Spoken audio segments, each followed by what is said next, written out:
최근 손흥민과 토트넘 사이에 묘한 분위기가 감돌고 있다.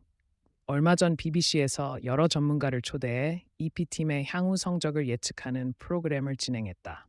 이 프로그램에서 토트넘의 성적을 예측했을 때 대부분 전문가들은 일관되게 손흥민의 계약 연장이 토트넘의 향후 성적에 큰 영향을 미칠 것이라고 답했다. 토트넘은 현재 손흥민을 제외한 대부분 선수들이 3부 리그 우승조차 못할 정도로 처참한 성적을 보이고 있다. 올 시즌 손흥민의 기회 창출이 토트넘 전체 기회 창출의 50%를 차지하니 말할 것도 없다.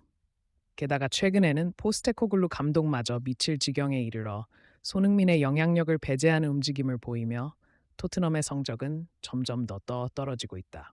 실제로 포스테코글루 감독이 손흥민의 계약 연장이 성공적이지 못할 것이라고 예측하고 메디슨을 차기 주장으로 기용하는 것을 검토하고 있다는 소식까지 전해졌다. 포스테코글루 감독은 최근 영국 선수 제임스를 영입했다. 그들은 메디슨을 주장으로 삼으려 하고 있다. 영국 매체 풋볼 런던에 따르면 손흥민이 토트넘과 계약을 갱신할 가능성은 현재로선 매우 낮고 그의 팀 잔류 의지도 점차 사라지고 있다. 토트넘이 손흥민에 대한 1년 계약 연장 옵션을 활성화하지 않는 한 팀에는 새로운 주장이 필요하다는 반응이다.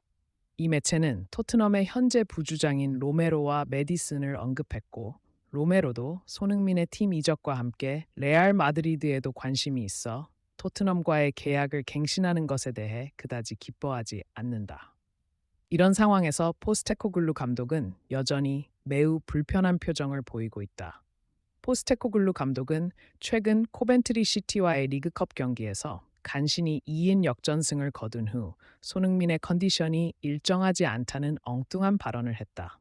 코글루 감독은 당시 진지하고 엄숙한 표정으로 나타나 더 개선할 여지가 있다고 생각합니다.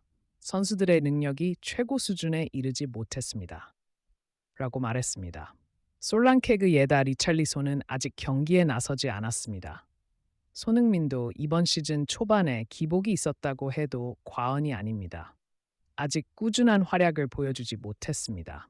그는 단순한 전술을 탓하기보다 모든 책임을 손흥민에게 전가하기 시작했습니다.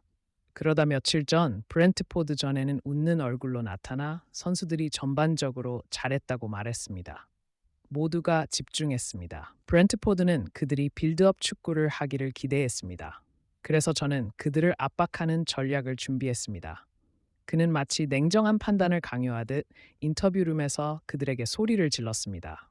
얼마 지나지 않아 인터뷰룸은 포스테코글루 감독의 과시 경쟁이 되었습니다.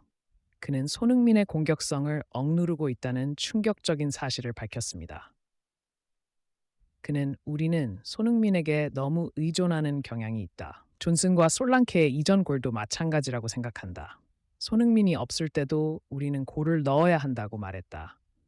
물론 그는 이번 시즌을 마치고 팀을 떠나기 때문에 이렇게 말하는 것은 아니다.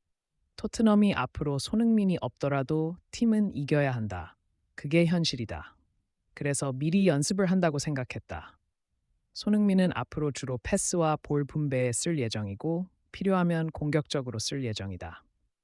하지만 메디슨, 존슨, 솔랑케 등 차기 유망주에게 많은 기회를 주고 싶어서 손흥민을 제외한다는 충격적인 사실을 공개적으로 언급했다. 인터뷰가 공개된 후 스카이 스포츠 패널리스트로 출연한 헨리는 이번 북런던 더비를 포함한 런던 팀의 현황에 대해 이야기했다. 그는 주로 아스날의 최근 이탈과 맨체스터 시티와의 무승부 등 전 소속팀 아스날을 분석했다. 그런 다음 그는 첼시 브랜드를 포함한 런던의 다양한 팀을 간략하게 검토했습니다. 토트넘의 차례가 되자 그는 눈을 감고 고개를 좌우로 저었습니다. 그것은 포스테코글루 감독의 최악의 전술 때문이었습니다. 먼저 그는 포스테코글루 감독의 극단적인 이적을 공개적으로 비판했습니다. 그는 지난 시즌 토트넘에서 포스테코글루 감독 체제 하에서 라인을 극도로 높인 공격 축구로 인상적인 성과를 보였습니다. 그는 전방에서 강하게 압박을 시도했고 그 후에는 손흥민과 메디슨을 중심으로 날카로운 공격을 통해 골을 넣는 방법이었습니다. 이 전술은 이전 시즌 전반기에 효과적인 타격이 이루어지면서 많은 위력을 잃었고 포스테코글루 감독의 전술은 더 이상 전혀 위협적이지 않고 구시대의 산물이라는 분석이 있습니다. 그는 지난 시즌과 달라진 것이 손흥민의 기용이라고 말했다. 최근 칼을 영입한 이후 포스테코글루 감독은 손흥민을 스피드에 집중하고 미끼 역할만 하는 선수로 점차 축소시키고 있다. 앙리는 토트넘이 수비 라인을 끌어올리고 공간을 점유하며 계속해서 찬스를 만들어야 한다고 덧붙였다. 물론 손흥민의 날카로운 공격력 덕분에 지난 시즌의 성적도 나쁘지 않았다. 하지만 지금은 완전히 다르다. 토트넘의 모든 득점자에게는 문제가 많다. 최근 골을 넣은 메디슨, 존슨, 솔랑케만 봐도 손흥민처럼 스스로 골을 만들어낼 수 있는 능력은 거의 제로에 가깝다. 손흥민이 특별한 이유는 어시스트뿐만 아니라 골을 만들어낼 수 있는 완벽한 선수이기 때문이다. 그런 선수를 미드필더로 기용하는 포스테코글루 감독의 이적을 쓰레기라고 표현하고 싶고, 다소 열정적인 반응과 함께 비판적인 발언을 주저하지 않았다.